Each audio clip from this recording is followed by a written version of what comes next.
I really wanted to love Sinners. Ryan Coogler was 2 for 2 on his non-Marvel related projects.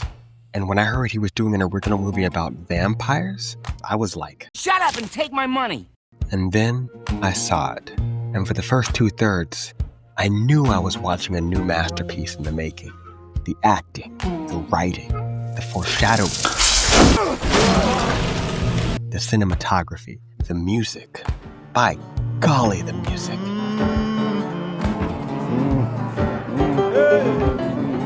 If Ludwig doesn't win an Oscar for this, then, well, who cares about the Oscars? I was all in, ready to give my first 9 out of 10 for the year. But then there's this moment. Let it go. A moment where things got Come on in, you mother... dumb. But first, let's set the stage.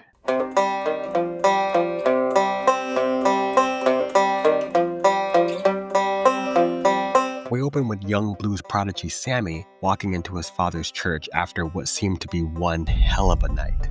We then flash back one day before, where we meet the Smokestack twins, played wonderfully by Michael B. Jordan. They plan on opening up a juke joint that night, after escaping the Irish and Italian mafias of Chicago with a big supply of Italian whiskey and Irish beer in tow. They prepare for the big night by buying an old slaughterhouse, as well as acquire food vendors Grace and Bo Choi, and musicians, including their cousins Sammy and Delta Slim, played by the always amazing Delroy Lindo. The night kicks off without a hitch. The people are dancing, the drinks are flowing, and the blues music is so transcendently powerful that it connects to both future and past in a single shot that I can only describe as. It is a masterpiece, James. Complete, comprehensive. It captures the African-American experience. He's out of line, but he's right. And then we got vampires. The element I was most excited to see tackled within this incredibly detailed setting. And to be fair, the build-up to the whole standoff situation was excellent. The Irish vampires are able to get in using turned mulatto Haley Steinfeld. Now, the symbolism of a biracial character having the ability to access both worlds is a bit obvious, but I appreciate the layers given. She's able to turn one of the twins because, well, white women, aka Black man's kryptonite. And the whole standoff situation at the front door where the gang is suspicious of why the guy from Holes is asking permission to enter a building he's been in and out of all night. The tension here was on absolute point. And the moment where Smoke almost gets bit, only to pull off this slick gun draw was...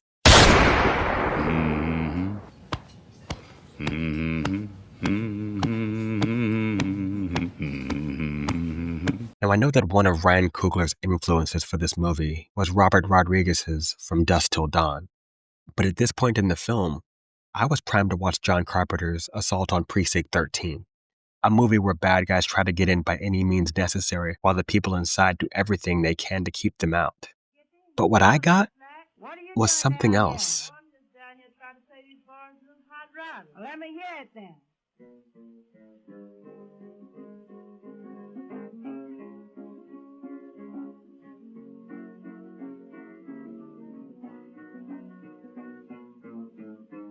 There I was, newly turned by this Irish dude, right? Waiting for his plans to get into this juke joint. So what was the plan? To dance. To dance. Yeah, we just danced. So the song was pretty good for shamrock music, but that wasn't even the strangest part. Oh, don't tell me it worked. The Chinese lady, she just let us in. Was it a trap? That's what I thought. But no. We slaughtered them all almost immediately. First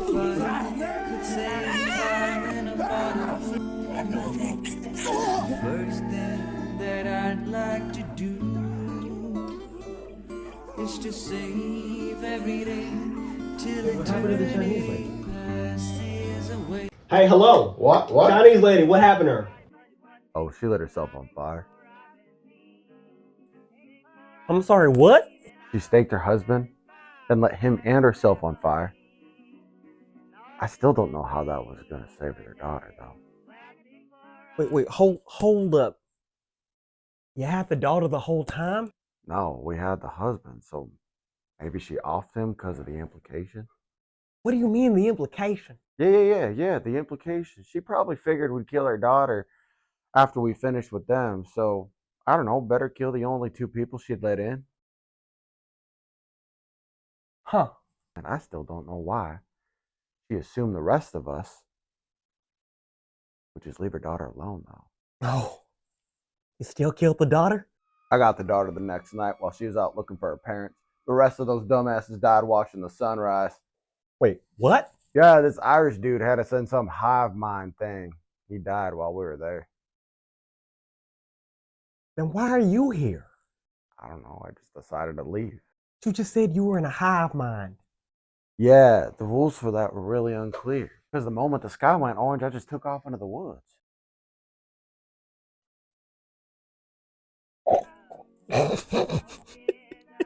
What's so funny? Let me get this straight. So the Chinese lady did the whole come get us, this whole sacrifice, and it was all for nothing?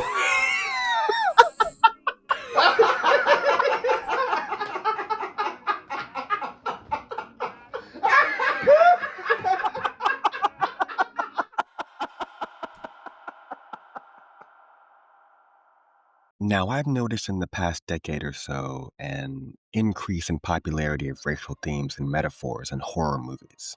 Films like Get Out or His House did it damn near perfectly. But then came movies like Antebellum and Us. I actually remember walking out of Us with my best friend Russell thinking, I thought she was good. Yeah. but as we talked about it more and more, we came to an understanding that we didn't understand it. We knew that every piece on the board was purposely placed, but the symbolism became so much louder than the actual plot that the whole point Jordan Peele was trying to convey was completely lost on us. And I think that's what ruined Sinners for me. Remember that hive mind effect that's supposed to represent conformity? Well, Vampire B. Jordan and Haley Steinfeld can break its connection whenever they feel like it because metaphors. Nobody wondered why the Klan waited until morning when everyone would have been home sleeping off a hangover to attack the juke joint. And the fact that they were shocked that the black men who immediately clocked them as Klan and threatened to kill them if they stepped foot on their land actually meant it, took away any sense of catharsis that apparently everyone else had watching this scene. I also felt no catharsis because the KKK, as vile and as evil as they may be, had absolutely nothing to do with the carnage that had just occurred. They're just there to nail home the idea that, Like, no matter what I do, I can't win. Yes! That is the blackest thing you said all day, Allison! All the points go to you! now in a better version, the Klan would have showed up during the standoff. Remix vampires would then disappear into the darkness of the night and watch as our heroes have to deal with a threat that doesn't need permission to enter. And then, when our heroes are on their last leg, Remick would come out and with one look say, I could help you with that for a price. Sammy! The whole situation would even play into the themes of assimilate or die, which would act.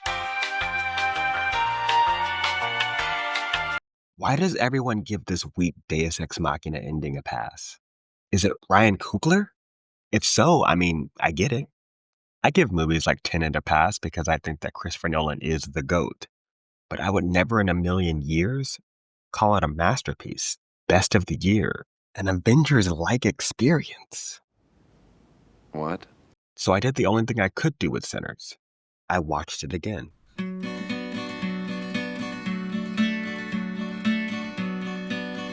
There's this scene near the beginning where Sammy, the preacher's son and the musical MacGuffin, is helping his father prepare a sermon.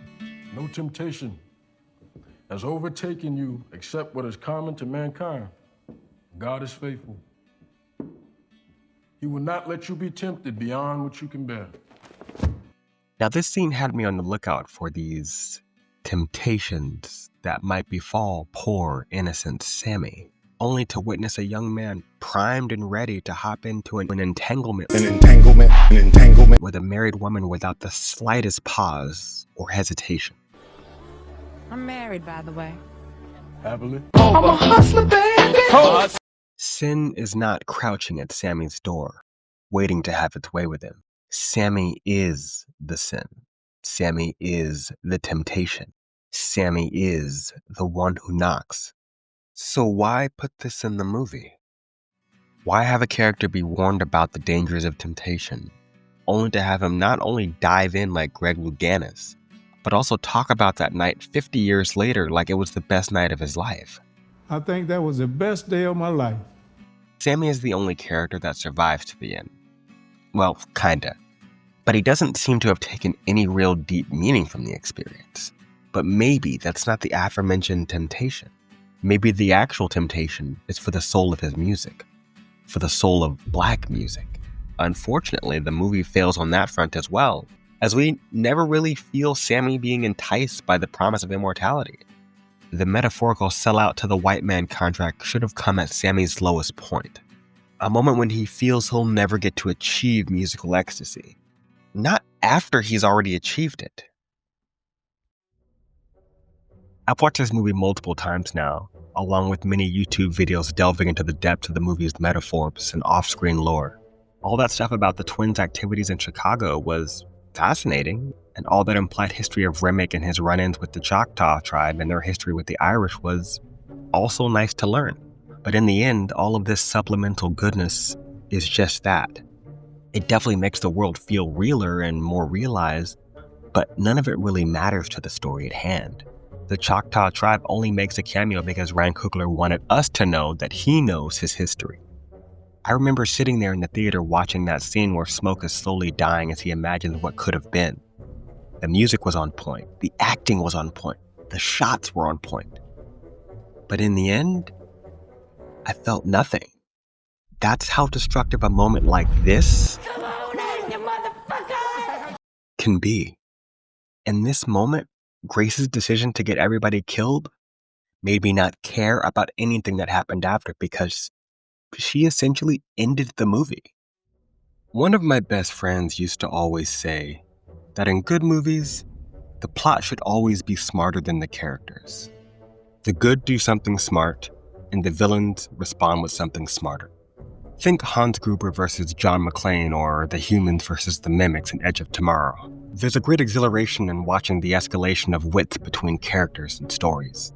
And this movie promised, or at least I thought it promised, a siege-like situation I mentioned earlier where the vampires would have to implement a clever way of getting the humans to invite them in.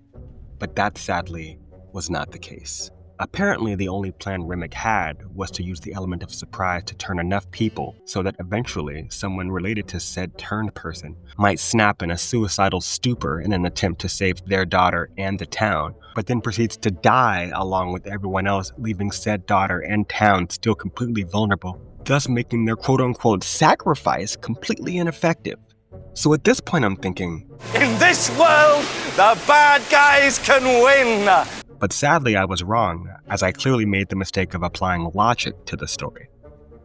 No, apparently Smoke is just able to teleport behind Remick and kill him, in front of a crowd of vampires who just watch and do nothing. By all accounts, it doesn't make sense. But wait, there's more. That crowd of vampires just decides to stand there as the sun rises, and they all die. The heroes die because of someone's stupidity. The villains all die because of stupidity, and because Ryan Coogler wrote himself into a corner he had to cheat to get out of. But a bunch of racists get mowed down at the end, so all is forgiven?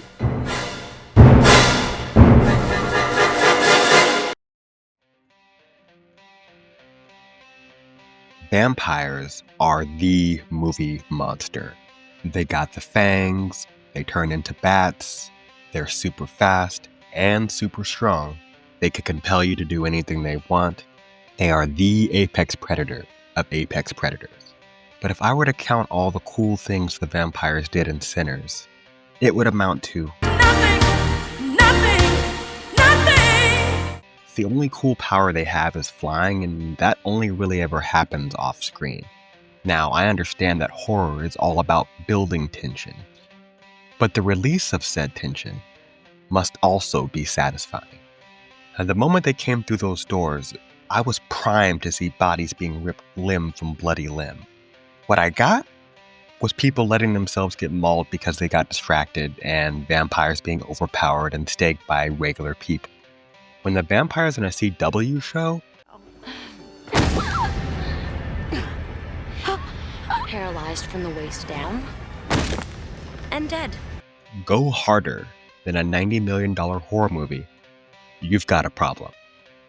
I shouldn't be thinking how Morbius, yes I said Morbius, had cooler looking vampire action than the guy that gave us the best boxing wonder of all time. There's no sense of geography, the guns never seem to run out of ammo, and the vampires all use the Bruce Lee strategy of attacking one at a time so the good guys don't get immediately overwhelmed. That being said, I always appreciate a good Ogoshi hip throw, and this little combo right here was nice. That being said, you can't have a vampire be your antagonist only to strip it of everything that makes it physically dangerous. Over the course of just 10 minutes, Remick is made to look like an absolute, completely removing any sense of threat or danger. Remick is supposed to be between 1200 and 1536 years old, and all he has to show for his near millennia and a half of hunting humans is... You can't have the symbol of capitalistic greed talk a bigger game than it's capable of backing. Is it an unstoppable juggernaut of all-consuming hunger? Or a harmless joke? It can't be both.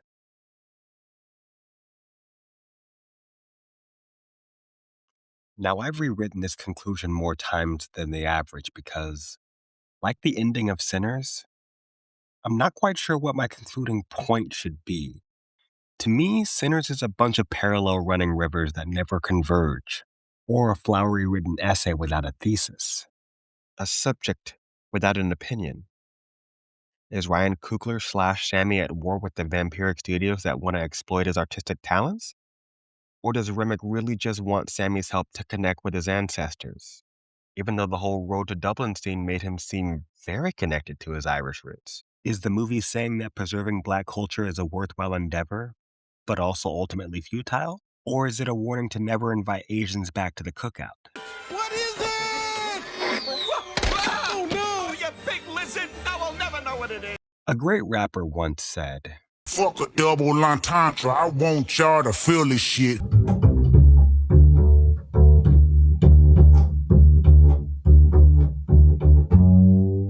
Translation? All the deepest, most multifaceted elements mean nothing if in the end it's all just left up to interpretation. For example, why did Coogler make a movie about twins that never actually exploits that element? Twins have always been used for specific meanings or gags, whether it be to symbolize duality, or switching places to see your parents, or being creepy, or just being in sync. Oh snap, man, we're still saying the same thing. This is amazing. Carrots, pumpernickels, glow sticks, twins. But never until this movie did I have the thought, why twins? The millions spent on VFX to give us two Michael B. Jordans obviously indicates the importance, but the movie itself gave us none. Also, does religion only work for the culture that originated it? Or is it just entirely useless? Why have that great wonder to illustrate that Asians can walk in both worlds racially, only to never have them exploit that privilege when times got desperate? It's frustrating to watch so many interesting ideas or setups be beheaded on the chopping block of subversion. We tend to have a knee-jerk reaction of looking for the deeper meaning when great directors make dumb decisions. Everything that preceded it was so well thought out, so we just give it the benefit of the doubt and chalk it up to, well, maybe I just didn't get it. No! It's just dumb. Now, despite all the criticism, I really do like Coogler as an artist. And as I said earlier, I love Fruitvale Station and Creed.